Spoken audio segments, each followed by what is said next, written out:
जहां बीजेपी के राष्ट्रीय प्रवक्ता राकेश त्रिपाठी ने नेटवर्क 10 से खास बातचीत में धर्मांतरण और विपक्ष की रणनीति पर जमकर प्रहार किया।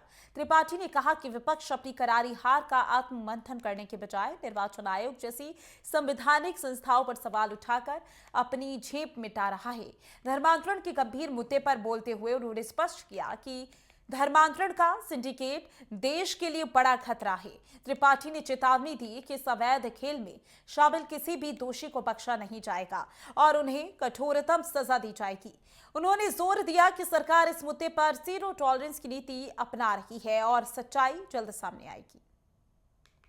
इस समय हमसे बात करने के लिए भारतीय जनता पार्टी के राष्ट्रीय प्रवक्ता राकेश त्रिपाठी जी हैं। राकेश जी, नेपाल बॉर्डर पे जो जनपद है वहां पे कभी धर्मांतरण, फिर लखनऊ के जीएमयू में धर्मांतरण, ये क्या चल रहा है? देखिए, धर्मांतरण एक गंभीर चुनौती है और ये चुनौती केवल उत्तर प्रदेश के सीमांचल जिलों के लिए नहीं है या राजधानी लखनऊ के लिए नहीं, बल्कि देश और दुनिया भर में है। और दुनिया भर ये धर्मांतरण की बीमारी से जूझ रहा है। धर्मांतरण, मतांतरण के नए नए तरीके कभी लव जिहाद के नाम पर है, कभी बलपूर्वक है, कभी धोखे और लालच से है। लेकिन इस तरह के धर्मांतरण को लेकर के उत्तर प्रदेश की योगी आदित्यनाथ सरकार बहुत कठोर है। देश में नरेंद्र मोदी सरकार ने इसको लेकर के गंभीरता से कई जगहों पर सवाल उठाए हैं, कार्रवाइयां की हैं।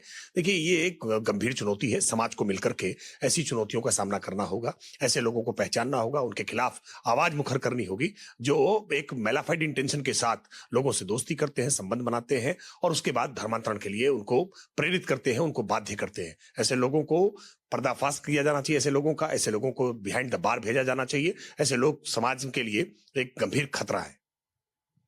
दूसरी तरफ अगर हम एसआईआर की बात करें तो ड्राफ्ट जब से निर्वाचन आयोग की तरफ से सौंपा गया है, मुख्य विपक्षी पार्टियां जो समाजवादी पार्टी है, अखिलेश यादव और कांग्रेस के प्रदेश अध्यक्ष अजय राय लगातार भारतीय जनता पार्टी निर्वाचन आयोग पे हमला बोल रहे हैं कि निर्वाचन आयोग कहीं ना कहीं से भारतीय जनता पार्टी की मदद कर रहा है और उन्हीं के इशारे पे सारी चीजें चल रही हैं। इसको लेकर क्या कहें? देखिए, चुनाव जीत नहीं पा रहे हैं। चुनाव नहीं जीत पा रहे हैं तो ठीकरा भाजपा पर फोड़ रहे हैं, निर्वाचन आयोग पर फोड़ रहे हैं। निर्वाचन आयोग का अपना काम है, संवैधानिक संस्था है, स्वतंत्रता से काम कर रही है। इसी निर्वाचन आयोग के द्वारा आयोजित किए गए अलग अलग निर्वाचन कार्यक्रमों में कांग्रेस पार्टी को भी सफलता मिली है। उनके नेता जीत करके आए हैं। उनके तमाम नेता अलग अलग स्थानों पर आज अलग अलग पदों पर सुशोभित हैं, इसी निर्वाचन आयोग की प्रक्रियाओं के तहत हुए चुनाव के द्वारा।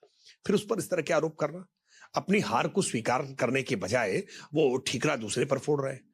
आज जब निर्वाचन आयोग एसआईआर की प्रक्रिया को कर रहा है, ये प्रक्रिया हमेशा एक समयांतराल के बाद होती है। कांग्रेस शासन काल में भी हुई है। लेकिन इसको लेकर के इस तरह की हाय तौबा मचाना ये बहुत दुर्भाग्यपूर्ण है। देश की संवैधानिक संस्थाओं पर इस तरह का सवाल उठा करके वो लोकतंत्र को कमजोर करने की चेष्टा कर रहे हैं। इससे लोकतंत्र कमजोर नहीं होगा, लेकिन कांग्रेस जरूर कमजोर होगी।